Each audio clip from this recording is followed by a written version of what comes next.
Uma semana para o Campeonato Brasileiro começar e aqueles debates. Que prateleira o time tal está? Onde o time tal vai brigar? Eles começam a ficar muito mais frequentes, né? Muito mais comuns. E eu tenho muita dificuldade de tentar fazer esse tipo de previsão, tentando botar o Atlético numa determinada caixinha, porque é sobre. Assim, é uma discussão um pouco rasa. Aquele ali é bom, aquele ali não é bom, aquele ali tá ganhando estadual, aquele ali não tá ganhando estadual. Fica muito claro como o início de campeonato estadual para times que não tiveram pré-temporada não representa muita coisa. Então, eu sempre acredito que times eles não precisam estar bem a temporada inteira, eles precisam estar bem no momento certo. E a gente vê, por exemplo, muita gente se empolgando com vitória de estadual, que no final das contas não vai valer nada, e Palmeiras perdendo, Flamengo perdendo, Galo perdendo, Grêmio tropeçando. Então, assim, acho que não são parâmetros para o que realmente vai ser o Campeonato Brasileiro. Um Campeonato Brasileiro que o Atlético, ele obviamente vai passar pela etapa de brigar para não cair. Quem sabe vai passar pela etapa de tentar uma classificação para a Copa Sul-Americana, porque a gente sabe que voltar para competição internacional para o Atlético é algo muito importante, mas na minha visão o Atlético ele precisa mirar Libertadores. Thiago, como assim o Atlético precisa mirar Libertadores? Impossível a classificação do Atlético para Libertadores. E eu acho que você tem um ponto para acreditar nisso. Você acredita que o Atlético não é um time bom o suficiente para ficar, quem sabe, entre os 8 primeiros colocados?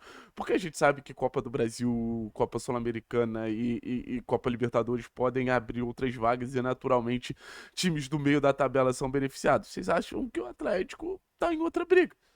E muito avaliando o nível do time do Atlético. Mas eu acho que tem uma força maior que bota o Atlético para brigar por Libertadores. Eu acho que tem uma força maior que muita gente não conta na hora de avaliar um time, que pra mim é mais importante do que qualquer reforço que o Atlético poderia trazer, porque eu sempre falo pra vocês, a perspectiva do jogo de futebol, ela não é individual, ela é coletiva. Óbvio que você trazer um jogador acima da média potencializa o seu coletivo também.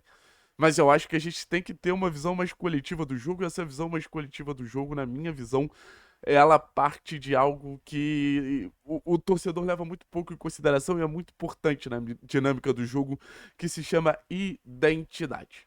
Um time com identidade, que você não pode pegar a identidade, você não pode xingar a identidade, você não pode vaiar a identidade, mas o time com identidade está muito na frente dos outros. O time com identidade, ele pode até ter menos capacidade técnica, mas o jogador que entra em campo sabendo o que vai fazer, o jogador que entra em campo exatamente sabendo o que o treinador espera dele, o que os companheiros precisam que ele faça para aquele coletivo funcionar. Cara, ele é um jogador melhor do que um jogador muito bom tecnicamente que entra em campo e tá meio perdidão ali e vai para um jogo meio aleatório. Algo que a gente vê muito acontecer. Mas muito acontecer. Isso eu não tô falando dos piores times do Campeonato Brasileiro, não. Se você avalia o trabalho do senhor Abel Ferreira, tem muito jogador perdido ali. Então, na minha visão, o Atlético tem esse ponto de desequilíbrio. Que, óbvio, tá muito na mão do treinador. O treinador no primeiro desafio da temporada, o Odair no primeiro desafio da temporada foi burro. Ele tentou uma estratégia que não conversa com a identidade desse time, que é um jogo de transição. Deu errado.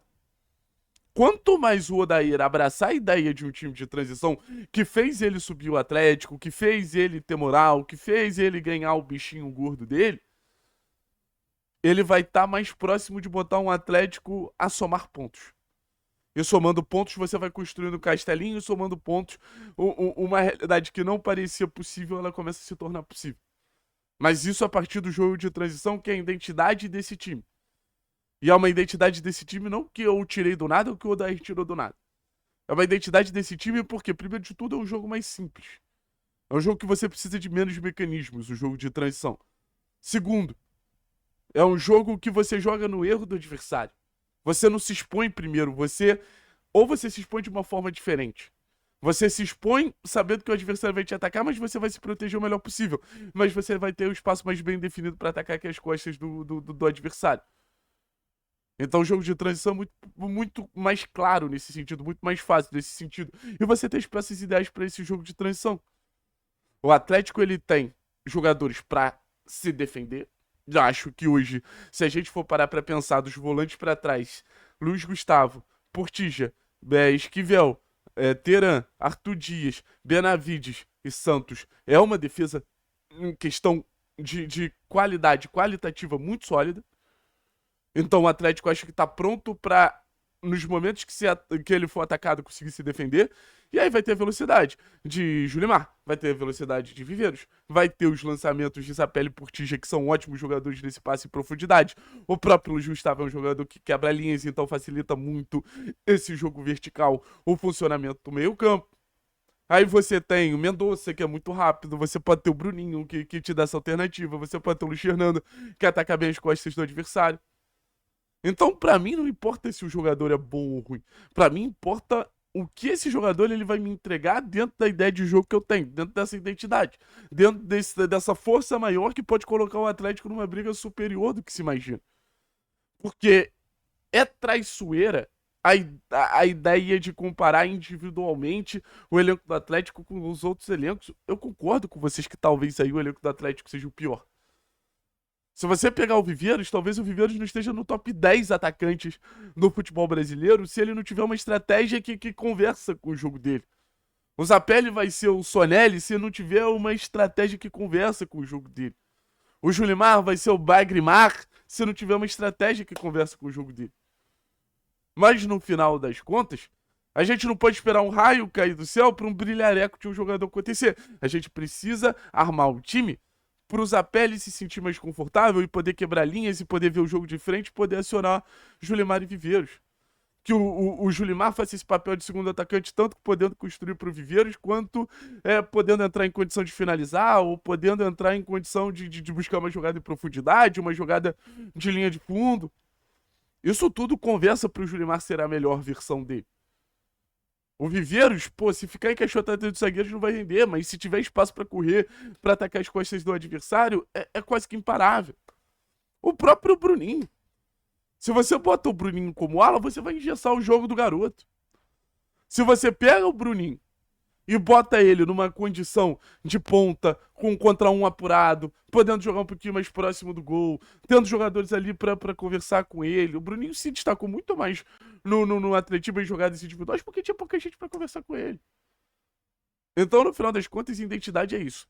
É saber quem você é, saber quem você quer ser, saber como você quer atacar, saber como você vai defender, saber como você vai buscar os contra-ataques que são tão importantes pra você.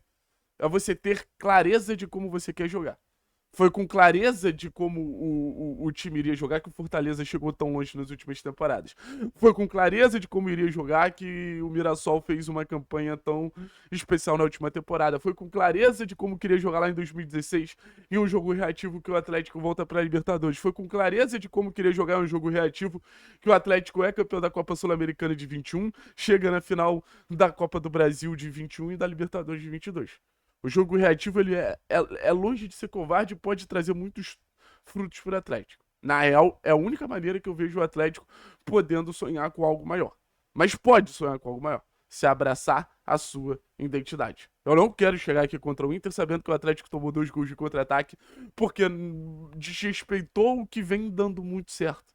E desrespeitou o que conversa com o melhor de cada jogador. O Odair não pode cair nesse erro, beleza? E aí, meu irmão? E aí, se der certo, o time com identidade pode mirar Libertadores, pode mirar o que quiser. Tamo junto, é nóis.